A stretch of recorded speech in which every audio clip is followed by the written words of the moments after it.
Hello guys, in today's video I'm gonna show you how to turn on message notifications on your account on Snapchat, easy and quick.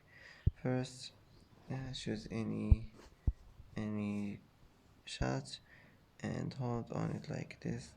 Here you will find chat settings, click on it, and here as you see you will find message notifications.